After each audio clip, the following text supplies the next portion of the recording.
kasus KM50 gimana Pak? Bapak pernah bikin catatan itu kepada kepolisian? Saya pernah kirim surat langsung. Ya, jawabannya apa?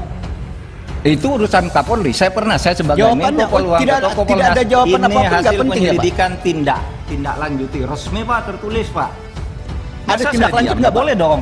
Ya boleh. Enggak, Ada kalau tindak soal lanjut nggak, Pak? implementasi di Polri jangan salahkan saya. Loh, tidak disalahkan Pak. Kita ini kan bernegara.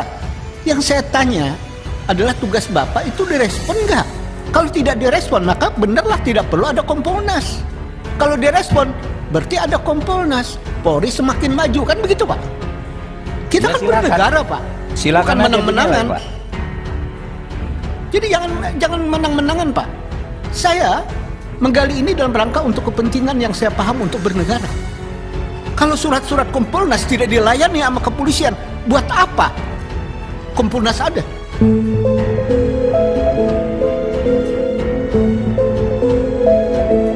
Kasus KM50 yang masih menjadi misteri kini akhirnya mulai terungkap. Ternyata sosok ini yang merekayasa CCTV KM50. Di sebelah saya, kemudian terdakwa Hendra Kurniawan SIK berbicara dengan saksi Ari Cahya Nugraha SH SIK MSI alias Aceh dan mengatakan, "Cai, permintaan Bang Sambo untuk CCTV udah dicek belum? Kalau belum, mumpung siang coba kamu screening." Akan tetapi saksi Ari Cahya Nugraha SH SIK MSI alias Aceh menjelaskan dia sedang berada di Bali dan menyampaikan nanti biar anggotanya, maksudnya saksi Irfan Widianto SH SIK yang melakukan pengecekan CCTV. Kemudian terdakwa Hendra Kurniawan SIK menjawab, silakan aja koordinasi dengan Kaden A, maksudnya saksi Agus Nurpatria Adipurnama SIK. Setelah itu, saksi Agus Nurpatria Adipurnama SIK kembali menghubungi saksi Ari Cahya Nugraha SH SIK MSI. Kemudian tidak diangkat. Setelah kurang lebih 5-10 menit, supirnya atas nama Daden telepon kembali ke saya. Saya jelaskan bahwa saya telepon Daden ini dalam rangka karena saya diperintahkan menghadap Bapak untuk datang ke rumah. Cuman saya sampai di rumah Bangka Kembang kok tidak ada aktivitas. Daden menjelaskan bahwa posisi Pak Kadif Propam ada di rumah Aspol Duren 3. Baik, artinya selanjutnya saksi bersama terdakwa datang ke rumah Pak Ferdi Sambo. Iya. Sampai situ sekira pukul 18.30 atau 18.45. Kasus tewasnya 6 anggota FPI pengawal Rizik Syihab atau dikenal dengan kasus KM50 menjadi salah satu topik hangat dalam rapat antara Komisi 3 DPR dengan Kapolri Listio Sigit serta jajaran Polri Rabu kemarin. Sejumlah anggota Komisi 3 DPR mendesak Kapolri Listio juga mengungkap peristiwa sebenarnya dalam kasus KM50. Apabila ada novum baru, tentunya kami juga akan memproses. Namun tentunya kami akan terus mengikuti perkembangan penanganan kasus yang ada. Ferdi Sambo yang dulu seorang Kadif Propam berpangkat Jenderal Bintang 2 kini harus menjalani nasib yang memilukan, di mana rekaman jejak Ferdi Sambo saat menjadi penegak hukum sangat begitu cemerlang.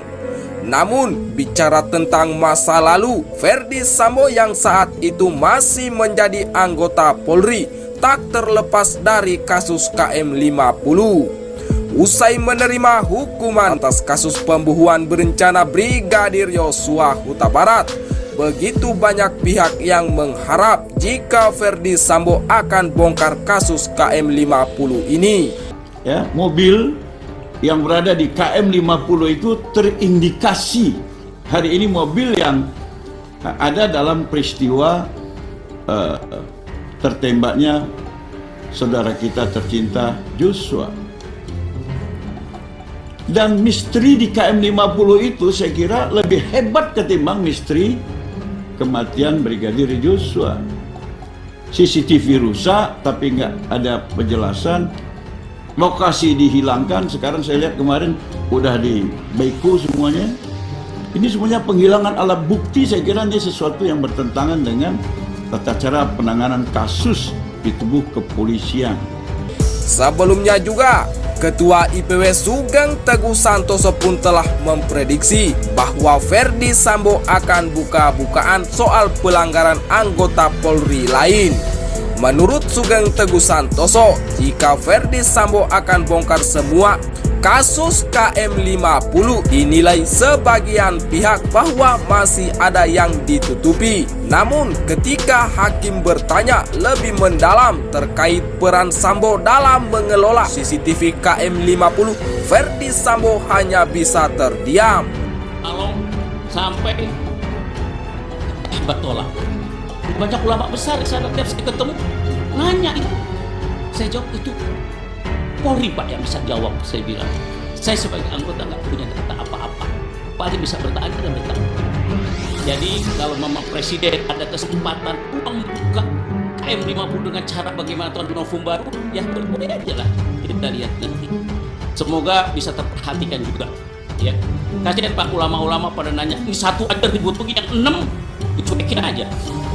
Sama nggak dia sama manusianya? Sama.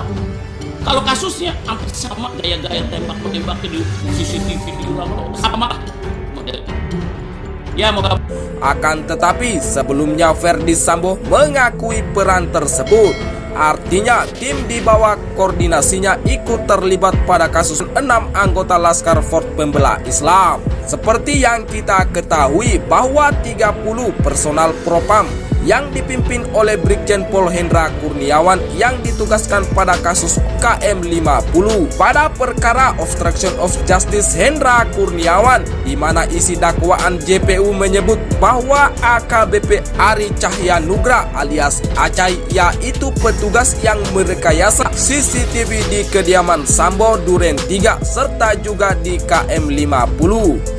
Atas hal itu terbuka keterlibatan peran divisi Propam alias Satgasus pimpinan Verdi Sambo pada peristiwa KM50, di mana pengakuan Verdi Sambo juga dikaitkan dengan dakwaan jaksa penuntut umum di atas, menjadi alasan kuat untuk membongkar kembali kasus KM50. Terdapat 3 indikasi penting dalam kasus ini. 1.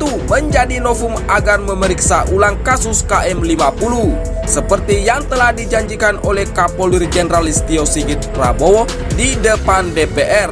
2.